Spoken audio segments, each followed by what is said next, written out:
Assalamualaikum warahmatullahi wabarakatuh. Perkenalkan saya Nurul Ilmaknun dari kelas IT 4702. Di sini saya akan menjelaskan sumber hukum Islam.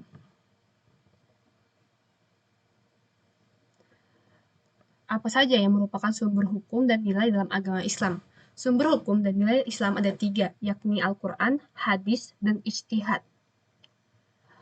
Lalu, Al-Quran memiliki sejarah pembukuan, di mana sejarah pembukuan tersebut terbagi atas 4 tahap, yaitu pertama, penulisan Al-Quran pada masa Rasulullah, kedua, pengumpulan Al-Quran pada masa Abu Bakar, ketiga, pembukuan Al-Quran pada masa Utsman, dan terakhir, perbaikan rasmi Utsmani. Kemudian nama-nama Al-Quran dan hadis. Nama-nama Al-Quran ada 5 yang akan saya sebutkan di sini. Pertama adalah Al-Quran. Penamaan Al-Quran berdasarkan pada kitab suci yang terakhir diturunkan oleh Allah Subhanahu wa Ta'ala guna menjadi bacaan sebagaimana arti dari kata Quran itu sendiri dan telah dijelaskan pada pembahasan sebelumnya. Kemudian Al-Furqan. Penamaan Al-Furqan mengindikasikan bahwa Al-Quran sebagai pembeda antara hak dan batil atau antara yang benar dengan salah. Kemudian ketiga, Alkitab. Alkitab artinya Al-Jamu, mengumpulkan penamaan ini berdasarkan pada Al-Quran yang mengandung bermacam ilmu, kisah, dan berita. Maksud dari Alkitab juga bahwa Al-Quran tidak hanya dipelihara melalui lisan, tetapi juga dengan tulisan. Al-Zikru, kata Al-Zikru murni dari bahasa Arab, artinya kemuliaan. Makna lain dari Al-Zikru ialah ingat, mengingatkan, mengingatkan. Maksudnya di dalam kitab Al-Quran terkandung pelajaran, nasihat, dan kisah para umat terdahulu. Lalu terakhir Al-Tanzil. Kata Al-Tanzil artinya sesuatu yang diturunkan, yaitu mengisyaratkan bahwa Al-Quran merupakan wahyu yang diturunkan oleh Allah Subhanahu wa Ta'ala kepada Nabi Muhammad SAW melalui perantara malaikat Jibril. Selanjutnya, isi kandungan Al-Quran. Isi kandungan Al-Quran ada 3, yaitu hukum akidah, i'tiqadiyah, ialah sesuatu yang berkaitan dengan keyakinan manusia kepada Allah Subhanahu wa Ta'ala dan juga kepada para malaikat, kitab, rasul, serta hari akhir.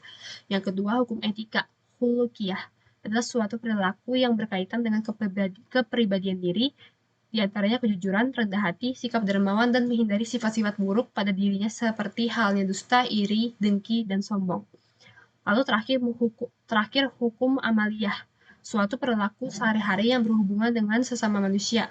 Hukum amaliyah dibagi menjadi 2 bagian, yakni pertama muamalah ma'allah atau pekerjaan yang berhubungan dengan Allah, seperti sholat, puasa, zakat, haji, nazar, dan lain sebagainya.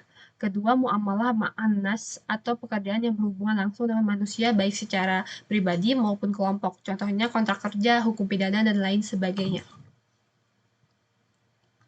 Fungsi hadis terhadap Al-Quran secara garis besar, fungsi hadis terhadap Al-Quran ada 3, diantaranya menegakkan kembali keterangan atau perintah yang terdapat di dalam Al-Quran, menjelaskan dan menafsirkan ayat-ayat Al-Quran yang datang secara mujmal atau global, menetapkan hukum-hukum yang tidak ditetapkan oleh Al-Quran.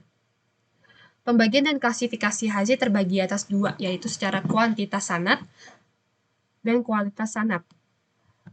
Secara kuantitas sanad dibagi 2, yaitu jadi hadis mutawatir dan hadis ahad, di mana hadis mutawatir masih terbagi menjadi 2, yaitu mutawatir lafzi dan mutawatir maknawi. Kemudian hadis ahad terbagi menjadi 3, yaitu hadis masyhur, hadis aziz, dan hadis gharib. Lalu secara kualitas sanad hadis terbagi jadi 3, hadis sahih, hadis hasan, dan hadis dhaif. Nah, makna ijtihad dan ruang lingkupnya. Makna ijtihad adalah kata ijtihad berasal dari kata berbahasa Arab jahad yang berarti pencurahan segala kemampuan untuk memperoleh sesuatu dari berbagai urusan. Ringkasnya, ijtihad berarti sungguh-sungguh atau bekerja keras dan gigih untuk mendapatkan sesuatu. Lalu ruang lingkupnya adalah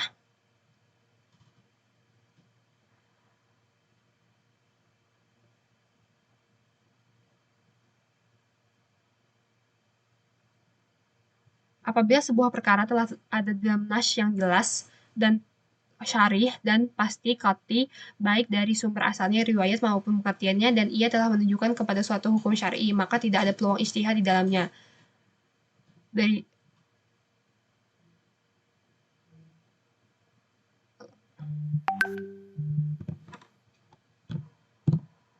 Lalu tingkatan ijtihad. Maksudnya tingkatan ijtihad di sini adalah tingkatan mujtahid. Tingkatan mujtahid dibagi menjadi tiga, yaitu mujtahid mutlak adalah mujtahid yang sudah menguasai syarat-syarat ijtihad secara keseluruhan. Yang kedua, mujtahid mazhab adalah mujtahid yang berijtihad dalam mazhab-mazhab tertentu. Yang terakhir, mujtahid tarjih. Mujtahid tarjih adalah mujtahid yang memiliki kemampuan untuk mentarjih pendapat-pendapat dari mujtahid yang diikutinya. Lalu syarat-syarat menjadi mujtahid adalah mengetahui Al-Quran dan hadis, menguasai teori kias, mengetahui bahasa Arab dan usul fikih, mengetahui nasih, maksud, dan ijma'. Ya, sekian dari saya, kurang lebihnya mohon dimaafkan. Wassalamualaikum warahmatullahi wabarakatuh.